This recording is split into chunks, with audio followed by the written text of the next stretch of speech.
And in 2011, I started to build a little bit of my own portfolio in a way that was not in any way competing with Krause, and they knew about it. Sure. And that actually happened because, to kind of show you how the Main Street and Wall Street stories come back together, with Krause, and I was doing real estate with them, I would still trade in the market. And, I wasn't a day trader, but, sometimes it was a week trader or a month trader. Sometimes it was a day trader, but I was a trader. I wasn't investing, put money in an index fund and not worry about it for 30 years. I was trading. I was buying a stock here, selling it here, buying it back here, selling it here. And the short answer of that whole thing is I did really, really, really well until I didn't. And in 2008, 2007, 2008, when I didn't. I lost a ton, and Krause actually was very supportive of me back then too. There was no secret here. I got hurt. I started to realize, okay, my mistake. I over leveraged. I used margin. I was maybe getting a little bit too greedy in what I was doing. So I said, I have twin girls I have to put through college, and nobody's going to pay for this but me, so I better figure out how I'm going to do this. And of course, I had Krause and my salary there and some of the equity, but I needed to do more. So I said, okay, I could do this again. I'll just be more careful. And I started trading again more carefully. And then in 2010, the talking heads on CNBC were talking about Italy and Greece defaulting on their debt. And they said, if Italy or Greece, forget Italy and Greece, if Italy or Greece were to default on their debt, it's going to make 2008 look like a birthday party. And I was like, I can't do this. I have a family I have to take care of. I can't. What I learned at that moment, at that exact moment, was that no matter how smart you are, no matter how good you are, no one person truly, and I'm sure you could point out other people like a Madoff or a Milken or whatever, but they also eventually get into trouble. But no one person can really control the stock market. But you can control your destiny with real estate if you do it right, and I'm sure we'll talk about that. So I said, I got to get out of the market, but I have to find a way to invest my money. And so I said, what can I do? And the only thing I could do was real estate. That's the only thing I really knew. I couldn't start buying real estate that would be a conflict in any way with my family at Krause. So that really, then they did all types of commercial. We do industrial, retail, office, flex R&D, corporate campuses. But what they did not do was single-family homes or multifamily. And we could talk about this a little bit too, but to me, single-family homes are a job, not an investment. An investment in real estate is not about flipping a house. If you flip a house, you buy a house for $200,000, you put $50,000 into it, you sell it for $325,000, you made some money, but now you got to do it again. That's the job. What you really want to do with commercial real estate is develop a stream of cash flow, I think. I know some people think it's all about the appreciation. I think the appreciation is the cream, and the cash flow is the reason you buy, and we could talk about that as well and how the formula works. And it's a pretty amazing formula how cash flow creates appreciation, as opposed to, well, the house down the street sold for $400, now sold for $450, so the neighborhood is now worth $450. That's kind of market appreciation. And the problem with market appreciation is no matter how well you fix that house up, you're never going to make it worth too much more than the neighborhood. Yeah. You might set the new high comp, but you're not going to blow it out of the water. You're anchored by the other 50 houses in the neighborhood. Playing the market appreciation game is like speculative, right? Right. It's very speculative. Yeah. And you should never, and I tell this, I try to teach this to young people right now who talk to me, is you should never factor appreciation into your deal for the deal to work.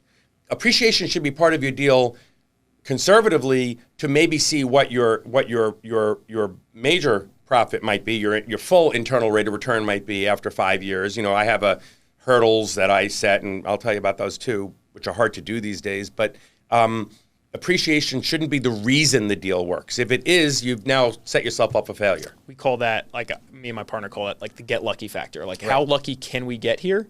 And then does the deal work today? Right. It has to work today. Yeah. And it should cash flow. Yeah. Or if it doesn't cash flow immediately, you should have a very, very short path to creating cash flow. Because that's the lifeblood is cash flow. And the reality is that's how we've been doing it quite a bit over the past few years. You're buying stuff that maybe doesn't work in place, but the pro forma works as long as you know how to stabilize it, Sure. right? Yeah. Right.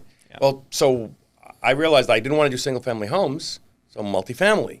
And here's the next lesson in this, which will kind of get into what I've done now to build my portfolio, is I started to look, even though to go back to Amos Krause for a minute. Amos, we had a 26-story high-rise office building in Phoenix, Arizona.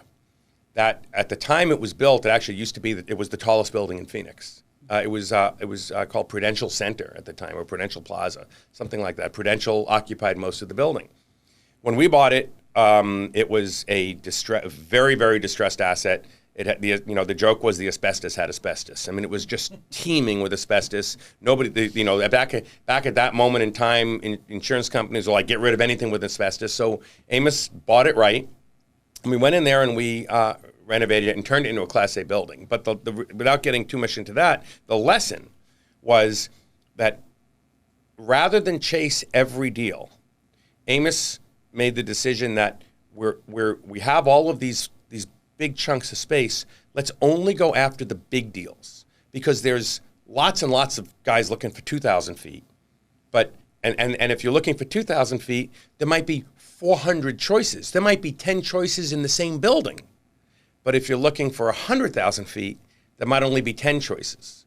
And now we can... And there might only be a very handful of players that are in that. Right, but that's what he... space. But he said, go for the bigger deals. And that doesn't exactly translate into what I learned in multifamily, but you'll see how that's... Why I brought that, how the segue is when I started going into multifamily, the mistake I made originally, and fortunately the universe didn't let me make that mistake, was I said, even though I know the formulas are the same and it's commercial real estate, and I'll start with like a 6 or an 8 unit, and this way I can't hurt myself too much. And so I started looking for 6 and 8 unit deals, and I actually stumbled on a 40 unit deal. Riviera Beach, right? No, this is in California still. Oh, this is California I am still. in Okay. Orange. Okay. I'm in Orange County. This 40 unit deal was in San Diego. Okay. And This was your first multifamily my on first your own? multifamily Got it. deal. Okay. And it was 40 units, and big. at this point now, remember, I know how to use the calculator. Yeah. I had actually since then gotten my CCIM designation, which is a certified commercial investment member, and it's a great designation. It's not easy to get. It's kind of like an MBA in real estate, but you learn a lot about how the numbers work, which is great. There's lots of other ways to learn that without having to go through it. The numbers are, believe it or not, if I explain the numbers, it's really simple. Mm-hmm. But I ran the numbers on my calculator, and didn't even use a spreadsheet, and which, by the way, another very, very important rule is if you cannot run the numbers on the back of a napkin and make it work on a napkin, it doesn't work. Because it really, you can expand on it and do all these complicated spreadsheets, but if it doesn't work on a napkin, you don't try to talk yourself into the deal. Don't waste your time. And the napkin formula is really simple. So I'm jumping to another thing, but the true underlying, where all commercial real estate is the same, we were talking before. Mm-hmm. And so I'm going to jump away from my thing for a minute and educate for a second. But all commercial real estate is valued based on, there's lots of ways, but one of the primary ways is a cap rate applied to the net operating income. And the simplest way to explain a cap rate is if you paid all cash, what is your interest rate? It's not return of investment, it's return on investment. So it's kind of like if you went to the bank and gave them $100,000 and they were going to pay you $5,000 a year in interest, that would be a 5% return on your investment. That's a 5 cap. Mm-hmm. If they gave you $10,000 in interest, that would be like a 10 cap. Mm-hmm. It's really that simple. And so now you're getting into the difference between commercial real estate and a single-family home. Single-family home, as we discussed, is valued based on the neighborhood to some extent, and to a big extent. You could truly over-improve the home for the neighborhood. Commercial real estate is valued based on its cash flow, net operating income, which is income minus expenses is net operating income. You always value real estate as if it was all cash. Debt comes later. Debt is a big thing that boosts your return, but that comes later. You always value it to be apples to apples, all cash. To just kind of finish this story for a second, if you took a McDonald's with a 20-year lease, and if McDonald's was paying you $100,000 a year, just to make it easy, in true net operating income rent. So at the end of the day, if you have no debt, you put $100,000 in your pocket from this McDonald's. And that McDonald's is in Boca Raton, and there's another McDonald's that pays $100,000 a year. Everything, same exact building, everything about it's the same. But it's in Riviera Beach. Or, I don't know, we'll go to an extreme. It's in Belle Glade. These are not so nice, not so desirable neighborhoods. So desirable Boca Raton versus non-desirable, right? But 100,000 net. Net operating income on all of them, McDonald's on all of them. And McDonald's has that real estate tied up for a very, very long time. So it is simply a McDonald's. They are worth, in theory, exactly the same amount of money. It doesn't matter if it was, if it's Beverly Hills or not Beverly Hills, right? If it's Boca Raton or not Boca Raton. Now, some people would argue and say, well, yeah, in 20 years, when if McDonald's leaves and I get the real estate back, the real estate is better real estate, so maybe I'll pay a little bit more. That's speculation, right? But commercial real estate, within reason, they're valued the same, because all you're doing is you're buying a stream of cash flow for the next 20 years. And when you're investing in commercial real estate, and again, there's more to it, but it's a lot of people are there. I could buy this McDonald's, or I could buy a treasury bill, or I could put it in a CD, or I can invest it in. So it's as compared to what is really the analysis you go through. Or said a different way, it's your return on cash, or cash on cash is also important too, because it's what, however much money you have to invest, you're looking at all these different asset classes and all these different options within those asset classes. What is going to bring you the highest rate of return on your cash? It's as compared to what? Sure. There's no emotion, no school districts or view or the community centers down the road or look at the size of the backyard. Commercial real estate is an income producing, it's an investment. With that being said, though, factored into your decisions, oftentimes I would assume, is if you know a certain geographic area is a growing area, maybe it's just outside of a metropolitan area, expanding in Tennessee or North Carolina or Georgia, one of these expanding states, as opposed to a state where population is leaving, you're probably going to be a little more likely to go for the one maybe in the area that has expansion, growth, as opposed to one that does. That's one factor as well. Sure. So you have your numbers. That's like level 2 thinking. Sure, right. That's level 2. So we're talking about level 1 thinking. True. But let's just go there just for a second. Sure. You're right, and that's actually part of where the value add part comes in, which I'll tell you how at Krause we do that, and then I'll tell you how even on my multifamily we do that. But in your scenario, if it was a well-performing McDonald's, and McDonald's you had a corporate lease with McDonald's, and they're on the lease for many times they're ground leases, which means you're leasing them the dirt, and they're building their own building. They don't sign 5-year leases. They want to know that they've got that site locked up for a very long time. You very rarely see a vacant McDonald's, right? It happens, but you very rarely see it.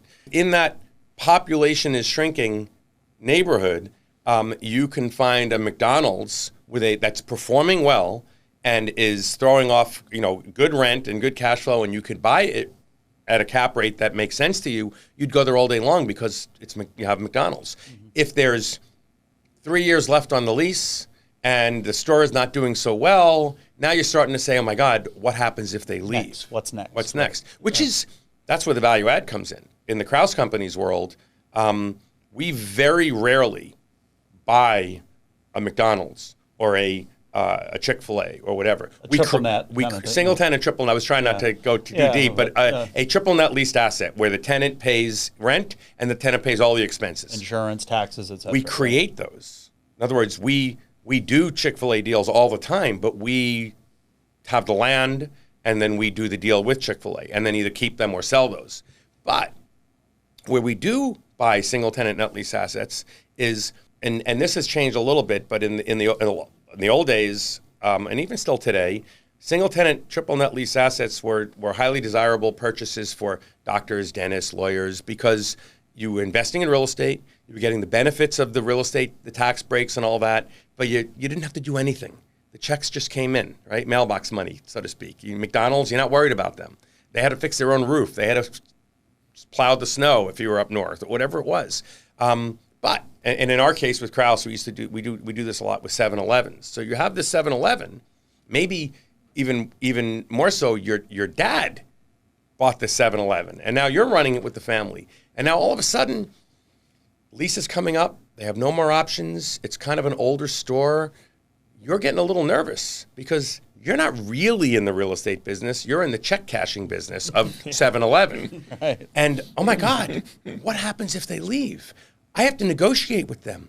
I don't want a vacancy, right? You have these fears. And so someone like Krause Companies would say, we like the real estate. We know how to deal with 7-Eleven, McDonald's, whoever it is. I mean, pick your tenant, right? Exxon, whatever it is. We're not afraid of the vacancy, so we will come and buy your real estate from you. Now, we're not paying you what you would get if there was 30 years left on your lease, but we'll buy your real estate based on the risk that's there, and we'll take the risk. And you could take the money, which is a lot more than your dad paid for it back then, and you can redeploy it into other safer real estate. And that's where we come in and do the value add. And the value add would be, let me tell you something, if 7-Eleven signed a lease 30 years ago, between options and whatever, you could pretty much bet that rent is way below market unless the neighborhood got really bad. So you try to negotiate with them. I'm using 7-Eleven as an example, but you try to negotiate with them at a new market rent and get them to stay. Now, you, the landlord, might or might not need to throw some money at them to improve the site in order to get there. Or if they leave, you say, okay, what else can we put there? Maybe a Panera, maybe a Chipotle, maybe a bank. Maybe, you start to, but that's what we add the value. So those are where the opportunities are, and those opportunities always exist. To get back to the lesson I was trying to teach, though, was I had this 40-unit apartment, much larger than I ever wanted. So I actually brought it to Krause because I said, look, guys, they had a 1031 exchange, whole nother discussion, but it's a tax-free exchange. It's a way to shelter your gains forever if you do it right. Mm-hmm. Never pay tax on your gains. Sell a property, instead of paying taxes on your gains, you use the 1031, buy the next property. There's certain time frames that are necessary. Right. So you're taking all the money and you're putting it into the next property. Yeah. And so some people say, well, then where do I get money? But you can actually finance that money back out later. But as long as you don't take the money from the sale and put it in your pocket, you don't pay tax. Yeah. So they had a 1031. They had a 1031 exchange, and I said, guys, what about this? And we don't do multifamily. And I said, okay. And then a couple of weeks later, we still hadn't found our exchange. I said, guys, what about this? We don't do multifamily. There's one of three things wrong with this scenario right now, the asset. Either Jay is doing something wrong, the broker did something wrong, or this is a diamond in the rough. I discovered, they just don't know what they're selling. It turned out actually that not on purpose, but the broker did do something wrong. It wasn't so actually I tied it up, and I learned during my diligence that the broker made a mistake. But again, the broker was phenomenal. It was not unethical. He actually went to his assistant and said, hey, take this purchase price, calculate the taxes, and put it in the analysis.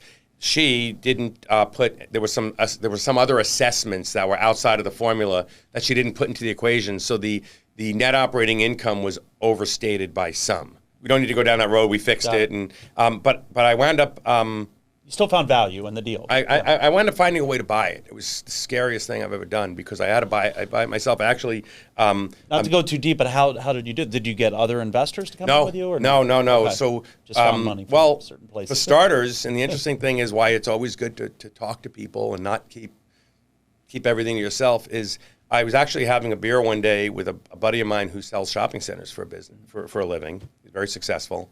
I'm sitting there telling him this story about this 40 unit and that Krause doesn't want to do it and I really think it's a great. And before I could even finish telling him about it, he says, I'm in. I said, well, I'm not asking you for money, but I haven't even told you the story yet. Why are you in? And he said, and I still remind him of this all the time because he said, I'm in because if you think it's a good deal, I know you, and if you're willing to put your money on it, I'm in. And I said, well, okay, thanks. I said, again, I'm not asking you for money, but I appreciate that. And I went home that night, and I was like, son of a gun. if he believes in you, why don't you believe in you? And I always did, and I'm a very positive person, but still you get scared, right? Yeah. The first well, deal. you've been burned once in the stock market, Yeah. so that sticks with you. And so I said, I just got to do this. I would back. This is 2011. You were able to. You could still buy. First of all, property was a lot more affordable because 2011 there was a real estate correction nationally. You could buy commercial real estate with 15%, 20% down. You could get pretty good financing. You actually could even find stuff with 10% down. You can get pretty good financing. I miss those days. Yeah, I know, right? So I did it. And the reason I tell you this whole long story for a minute is I'm so glad I did it because the amount of work. Now remember, I still had I still work for Krause. Right? Sure. I mean, this is not something, and I still to this day give them 110%. I'm part of them, so I give us 110%. But fortunately, there was a husband and wife that I still love to this day and work with. I actually brought them to Florida, who came with the property, and they really helped me run it. But the lesson I learned there was it takes as much time, it takes as much energy, and you have as many problems on a 40-unit deal than you do on a 4-unit deal. A roof is a roof. A lawn is a lawn. And if you have let's say you have just to put it in simple terms, you have a 5-unit building that's 5,000 square feet. Each unit's 1,000 square feet. It's got a 5,000 square foot roof, right? If it's a single floor. If you have a 10-unit building on 5,000 square feet, 5 below, 5 above, it's got a 5,000 square foot roof. So now you have 10 units that can pay for a 5,000 square foot roof. If you have a 5-unit building, and it has a lawn, the landscaper is going to charge you, $150 a month to take care of the lawn or whatever it is, right? If it's a 10-unit building, he might still be charging $150 a month, but if he's charging you more, it might be $200 a month. It's not $300 a month, which would be double what the 5-unit building was. So the economies of scale in money and in time work in larger units. And I actually property management too. That's what I was just going to say. Your management fees. The other piece too, besides management fees, it's just like when you're doing that much business, you have guys that are like working for you all the time. Like in my 90-unit portfolio, it's like I have guys that are just going from one building to the next that pretty much work for me 40 to 70 hours a week. Right. So it just becomes like, oh, we know the right guy to call because we got him doing this, just pull him off that, do that. Instead of like you have this like single family home as an example and you're like, who do I call to do this? I've never called anybody to do this work before, but I did this 7 times, in the past month. Right. Just have them go do the same process. And when you have larger, especially when it's concentrated, now you can afford to pay a team or somebody else to do that. Like I said, I could never have achieved what I achieved and also done everything that I do with Krause if I had to get the phone call because the toilet backed up. If I had to get the phone call because the air conditioning was out, would never be able to do it. From day one, never, and there's another lesson going to come here in a second, but from day one, I have never received any of those phone calls. And not only that, here's the lesson. You don't get paid for ego or for your perceived success. Your perceived success, your what you've done is here and is here. Your family, know what you've done. Your family hopefully knows what you've done. That should be good enough. Nobody else necessarily needs to know what you've done. So whether I'm at a Krause property or at one of my properties, I am never the owner. I work for the ownership, which is true. Yeah, I work for the ownership, but I am never the owner. I'm just another person in the system, and that allows you to not get those phone calls in the middle of the night. This is our facilities guy. He handles the maintenance and the operations stuff. You have a problem with the toilet? Call him. Said a different way, I'm sure you spend more time at the properties when you're first buying them and you're getting them stabilized and you're increasing rents, fixing them up. And so tenants get to know you as Jay. Hey, Jay. But you're putting yourself out there not as Jay, I'm the owner, because you don't want to had the tenants calling you at all hours and desperately pleading with you not to raise the rents or whatever it is. You're Jay, who's just a member of the team, right? That's what, said a different way. Sure, I'm on the management side, but I still, it's very important, even like with Kraus. And with Kraus, it's true. I mean, I'm not, there's a level of trust on the Kraus side that they know I'm never going to willingly or knowingly do something wrong for the family. Sure. But still, so I could go and sit with a tenant, and if we have a problem, I have the ability to solve the problem.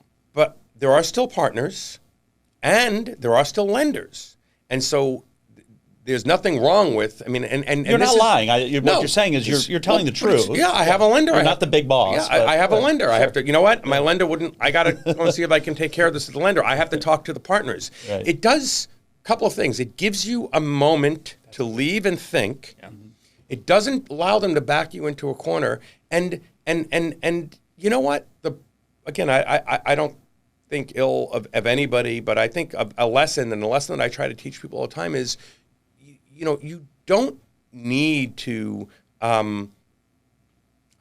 brag or boast about what you are or what you have to others. I'm the owner, and more times than not, that hurts you more than it helps you. And so being a little bit humble and also putting you on a level where you are kind of like them, you have other people you need to answer to, does help a lot.